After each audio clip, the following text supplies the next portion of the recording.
तारीख 3 जुलाई 2026 जयपुर के प्रताप नगर इलाके में शाम के करीब 4:45 बजे एक महिला अपने दिव्यांग बेटे को कोचिंग सेंटर छोड़कर वापस अपने घर जा रही थी। तभी पीछे से करीब 130 की स्पीड से एक स्कॉर्पियो आती है और उस महिला को इतनी ज़ोर से टक्कर मारती है कि वो महिला करीब 100 फीट दूर जाकर गिरती है और मौके पर ही उनकी मौत हो जाती है। पहली नज़र में तो सबको ये हिट एंड रन का केस लगता है, जैसे हमारे इंडिया में कई बार होता है। लेकिन जब पुलिस सीसीटीवी कैमरा चेक करती है तो उनके सामने एक ऐसा सच आता है जो किसी हादसे का नहीं बल्कि एक ऐसी साजिश का था जो एक बेटी ने अपनी माँ को मारने के लिए की थी। तो दोस्तों, कौन थी ये लड़की और क्या है इसकी पूरी कहानी, आइए इस वीडियो में बात करते हैं। लेकिन इस वीडियो में आगे बढ़ने से पहले प्लीज़ इस वीडियो को एक लाइक कर दीजिए, शेयर कर दीजिए अपने फ्रेंड्स और फैमिली के साथ और मेरे इस चैनल को सब्सक्राइब कर लीजिए। तो अब बढ़ते इस वीडियो की तरफ।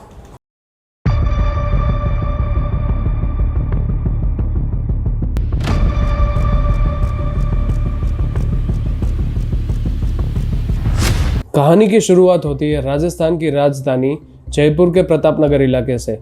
यहाँ पर रहने वाले विजय कुमार शर्मा राजस्थान हाई कोर्ट में एलडीसी यानी कि लोअर डिवीजन क्लर्क के पद पर तैनात थे। परिवार में उनकी पत्नी नीरज शर्मा, एक 23 साल की बेटी आयुषी शर्मा जो LLB की फाइनल ईयर स्टूडेंट है और उनका एक दिव्यांग बेटा था। सब कुछ बिल्कुल ठीक चल रहा था, लेकिन करीब 1 साल पहले यानी कि साल 2025 में विजय कुमार शर्मा की अचानक से डेथ हो जाती है। अब इनकी डेथ कैसे हुई इसके बारे में हम आगे बात करेंगे, लेकिन इनकी डेथ के बाद इस परिवार में क्या क्या हुआ वो सुनिए। नियम के मुताबिक जब किसी सरकारी कर्मचारी की नौकरी के दौरान मौत हो जाती है तो उनके परिवार में से किसी एक सदस्य को कंपैशनेट अपॉइंटमेंट के आधार पर सरकारी नौकरी मिल जाती है। अब यहाँ 23 साल की बेटी आयुषी ये चाहती थी कि वो सरकारी नौकरी उसे मिले ताकि उसको अपनी लाइफ में कुछ मेहनत ना करनी पड़े और यह सरकारी नौकरी उसे आसानी से मिल जाए। उसको ये अच्छे से पता था कि आज के टाइम पर सरकारी नौकरी मिलना बहुत ही ज़्यादा मुश्किल है, इसीलिए वो इतनी इजीली ये नौकरी पाना चाहती थी ताकि उसकी लाइफ सेट हो जाए। लेकिन उसकी माँ यानी कि नीरज शर्मा जो कि 45 साल की थी, उसने खुद वो LDC की जॉब ज्वाइन कर ली ताकि वो अपने परिवार का खर्च चला सके। बस यही बात आयुषी के दिल में चुभ गई। उसे ये लगने लगा कि उसकी माँ ने उसकी ज़िंदगी और उसका करियर बर्बाद कर दिया है। इसके साथ ही घर और प्रॉपर्टी को लेकर भी इन दोनों माँ बेटी में पिछले कई टाइम से लगातार झगड़े चल रहे थे। आयुषी को यह भी लगता था कि उसकी माँ उसे प्यार ही नहीं करती, वो अपना सारा ध्यान अपने छोटे बेटे पर ही रखती है। अब यहाँ पर मैं एक बात आपको बता दूँ कि जो आयुषी का छोटा भाई था वो डिफरेंटली एबल्ड था, यानी कि मानसिक या शारीरिक रूप से वो असक्षम था। अब ऐसे सिनेरियोज में चाहे कोई भी माँ हो, ऐसे बच्चों का ख्याल तो ज़्यादा ही रखना पड़ता है। लेकिन यहाँ पर आयुषी गलत समझ बैठी थी। अब नफरत इतनी बढ़ चुकी थी कि आयुषी ने अपनी माँ को अपने रास्ते से ही हटाने का मन बना लिया था। आयुषी ने अपने चाचा मोहन स्वरूप और उसके बेटे बलराम उर्फ रवि के साथ मिलकर अपनी माँ को मारने की साजिश रची ताकि अपनी माँ की मौत के बाद वो कंपैशनेट अपॉइंटमेंट के आधार पर वो सरकारी नौकरी पा सके और सारी जायदाद भी उसके नाम हो जाए। साजिश ऐसी सोची गई कि किसी को भी शक ना हो। इसे एक रोड एक्सीडेंट यानी कि सड़क हादसे का रूप देना था। अब इसके लिए बलराम ने भरतपुर के कॉन्ट्रैक्ट किलर हेमंत शर्मा को कांटेक्ट किया और उसे नीरज शर्मा की हत्या के लिए 7 लाख रुपए की सुपारी दे दी। दोस्तों, ये मर्डर अचानक से नहीं हुआ था, इसके पीछे पूरे 3 महीने की प्लानिंग थी। आरोपियों ने नीरज शर्मा की हर एक मूवमेंट पर नजर रखनी शुरू कर दी थी। पहली बार कत्ल करने के लिए आरोपियों ने एक थार गाड़ी किराए पर ली थी। कई दिनों तक उन्होंने नीरज शर्मा का पीछा किया, लेकिन वो इस थार गाड़ी से वारदात को अंजाम देने में नाकाम रहे थे। लेकिन वो लोग हार मानने वालों में से नहीं थे। इसके बाद बलराम ने एक स्कॉर्पियो गाड़ी का इंतजाम किया और करीब 1 महीने तक लगातार नीरज शर्मा की हर एक मूवमेंट पर रेकी की गई कि वो कब घर से बाहर निकलती है, कब कहाँ पर जाती है और क्या करती है। अब आता है दिन 3 जुलाई 2026 का। शाम के करीब 4:45 बज रहे थे और हमेशा की तरह नीरज शर्मा अपने बेटे को कोचिंग क्लास छोड़कर वापस पैदल अपने घर जा रही थी। वहाँ सड़क पर पूरी टीम मौजूद थी।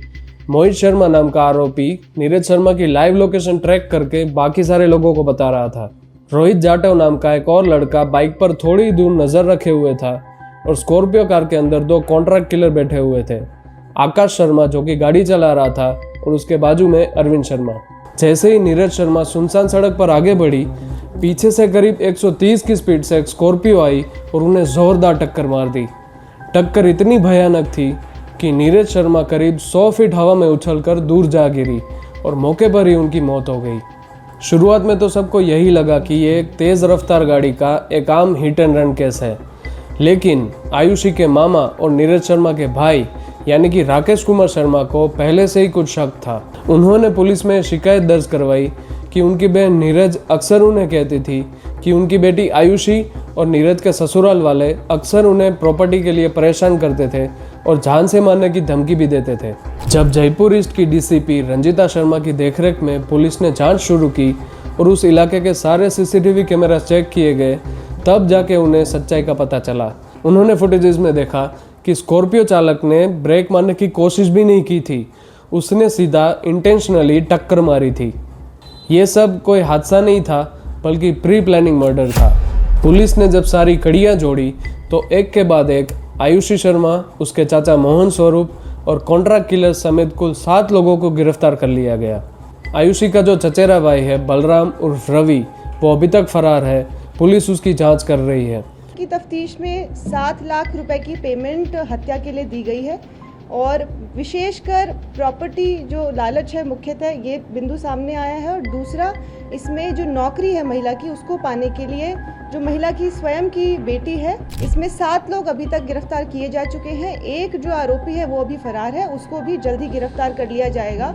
साथ ही इसमें जो गाड़ी प्रयुक्त हुई थी उसको भी बरामद कर लिया गया है। और पूछताछ के दौरान आयुषी शर्मा ने यह कबूल कर लिया कि हाँ, उसी ने नौकरी और जायदाद के लिए अपनी ही मां को मरवा दिया। लेकिन दोस्तों, ये कहानी यहीं पर ख़त्म नहीं होती। इस कहानी में अब एक ऐसा मोड़ आ चुका है जिसे सुनकर आप अंदर तक हिल जाएंगे। आयुषी के मामा यानी कि राकेश शर्मा ने पुलिस में एक और शिकायत दर्ज करवाई है कि करीब 1 साल पहले जो आयुषी के पिता विजय शर्मा की जो मौत हुई थी वो भी कोई सामान्य मौत नहीं थी। मामा का ये आरोप है कि विजय शर्मा बीमार थे, लेकिन आयुषी और बलराम ने उन्हें किसी ऐसी गुप्त जगह पर रखा हुआ था जहां पर सही इलाज ना मिलने की वजह से उनकी मौत हो गई थी। ये 14 करोड़ 15 करोड़ रुपए की संपत्ति जो भी है, इसके लालच में आकर के इन्होंने अपनी माँ को ही मार दिया। तो जो मेरे जियाजी थे अस्पताल में भर्ती रहे थे, भर्ती होने के बाद में उनको प्राइवेट जगह पे बलराम और आयुषी मेरी भांजी ने रखा था और उसके बारे में किसी भी व्यक्ति को जानकारी नहीं दी थी। तो 3 महीने के ड्यूरेशन में जब निवेक हॉस्पिटल में वो अच्छी रिकवर हो गए थे, तो 3-3.5 महीने जो इन्होंने अंडरग्राउंड रखा है, कहाँ रखा है, क्यों रखा है, ये संदेह के घेरे में और अचानक आकर के उनको भर्ती करा देना, तो निश्चित रूप से ये बात सामने आएगी कि मेरे जीजाजी की मृत्यु में भी इन आयुषी और बलराम का 100% हाथ होगा। अब आगे जब पुलिस ने इंटरोगेट किया तब आयुषी ने यह भी एक्सेप्ट कर लिया कि हाँ, उसी ने अपने पापा को मारा था, क्योंकि वो अपने पापा को मार कर उनकी जॉब लेना चाहती थी। लेकिन उस टाइम पर उस जॉब को उसकी माँ ने ले लिया और उसके हाथ से ये मौका चला गया और फिर आगे चलकर उसको अपनी माँ को भी इसी वजह से अपने रास्ते से हटाना पड़ा। तो दोस्तों, ये थी जयपुर की वो खौफनाक दास्तान जहाँ एक बेटी ने चंद रुपयों, प्रॉपर्टी और सरकारी नौकरी की लालच में आकर अपने उन्हीं माँ बाप को मार डाला जिनकी वजह से वो इस दुनिया में आई थी। कहते हैं कि इस दुनिया में सब कुछ दोबारा मिल सकता है, लेकिन अपने माँ बाप का साया दोबारा कभी भी नहीं मिलता। आयुषी शर्मा कानून की पढ़ाई कर रही थी, तो उसे ये लग रहा था कि वो कानून की कमियां निकालकर शायद बच जाएगी, लेकिन वो भूल गई थी कि चाहे गुनहगार कितना भी शातिर क्यों ना हो, उसकी सच्चाई एक ना एक दिन तो सामने आ ही जाती है। तो दोस्तों, आपका इस केस पर क्या कहना है मुझे कमेंट सेक्शन पर बताइए। और अगर आपको ये वीडियो अच्छा लगा तो प्लीज़ इस वीडियो को एक लाइक कर दीजिए, शेयर कर दीजिए अपने फ्रेंड्स और फैमिली के साथ और मेरे इस चैनल को सब्सक्राइब कर लीजिए। तो अब मिलते हैं किसी अगले वीडियो में ऐसे ही किसी सच्ची घटना के साथ। तब तक be safe, be alert and always protect your family.